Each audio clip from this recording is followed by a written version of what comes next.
જામકંડોળાના ઇન્દિરાનગર વિસ્તારની નજીક મૃત પશુની ખાલ ઉતારવાની કામગીરી થતી હોય આ જગ્યા પર સ્વચ્છતાનો અભાવ જોવા મળી રહ્યો છે. મરેલા પશુના હાડકા, ચામડા અને માંસની કાયમી ધોરણે અહીં પડેલા જોવા મળે છે. તેથી આ વિસ્તારના લોકો દુર્ગંધમય વાતાવરણથી કંટાળી ચૂક્યા છે. જામકંડોળાની ગ્રામ પંચાયત કચેરી, મામલતદાર કચેરી અને રાજકોટ કલેક્ટર કચેરી સુધી અવારનવાર રજૂઆતો કરાઈ હતી કે આ વિસ્તારથી દૂર મૃત પશુઓની ખાલ ઉતારવાની કામગીરી કરવામાં આવે, પરંતુ જામકંડોળાના તંત્રના બહેરા કાને રજૂઆત અથડાઈને પાછી ફરે, પરંતુ કામગીરી હાથ ધરવામાં આવતી નહીં. આ વિષય પર તંત્રની કામગીરી શૂન્ય હતી. મરેલા પશુના હાડકા, ચામડા, માંસથી અહીંના કૂતરા પણ માંસાહારી બની ગયા અને ખુવારું સમાન બની ગયા છે. આ ઇન્દિરાનગર વિસ્તારની બહાર ગરીબ પરિવારો રહે છે. આ વિસ્તારમાં ગરીબ પરિવારો રહે છે એટલે અસંભવિત આ વિસ્તારમાં જાહેર શૌચાલયો બનાવાયા નથી. જો કે જામકંડોળાની તાલુકા પંચાયતને 100% શૌચાલયનો એવોર્ડ મળ્યો છે, પરંતુ જાહેર શૌચાલય બનાવવામાં આવ્યા નથી.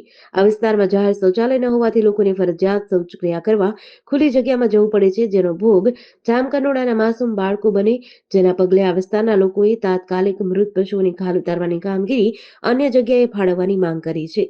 મારું નામ પ્રતિક કોયાણી રમેશભાઈ છે. હું જામકંડોળા મુકામે રહું છું અને વકીલાતનો વ્યવસાય કરું છું.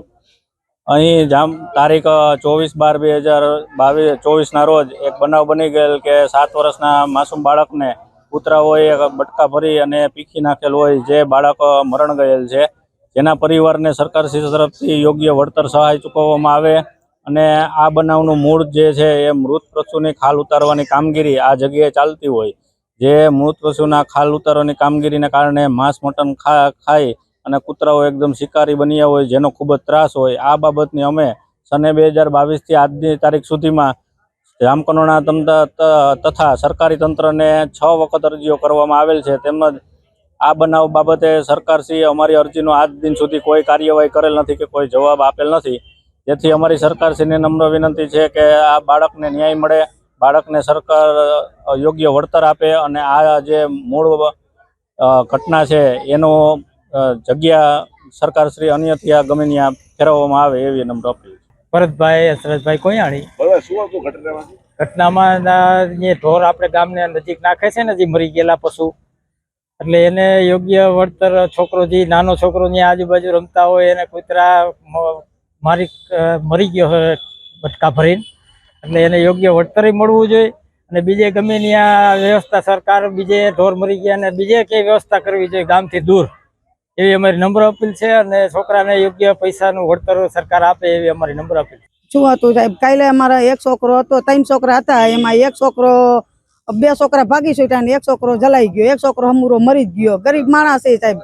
અને કૂતરા વાહે મંડાઈ ગયા બધાય. તો એમાં એ કૂતરા મૂકીને છોકરો ન્યા ફેલ થઈ ગયો ખાડામાં. કાંઈ જડ્યું નહીં. અને આ છોકરા ઝીણકો હતો, કાલે મોટાને સૂતી નાખશે સાહેબ. આ કૂતરાનો સહી આમ ગમે ત્યાં એનો નિકાલેશ કરી નાખો, આ ઘોસે જ નિકાલેશ કરી નાખો, કાંઈથી ઉપાડી લ્યો અને કાં અમને ત્યાં ગમે ત્યાં અમને ઓલી વ્યવસ્થા કરી દો અમારી ગમે ત્યાં. હવે અમારે ગંદકીમાં રહેવાતું નથી. અમે કેટલો અમારા પાસે રૂપિયા હોય નહીં, અમે સાહેબ હાજર ક્યાંથી થાય? હવે ગંદકીમાં રહેવાતું ખાય એવું બધું અમે ઓકી જાય છીએ.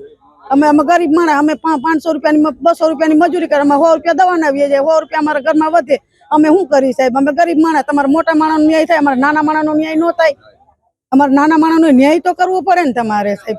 હવે અમે નાના માણસ, અમારા દવાખાનામાં વયા જાય, અમારે નાના છોકરા લઈને અમે મૂળ મજૂરી વાળા માણસ રહીએ, અમે રેઢા મૂકીને વયા જાય.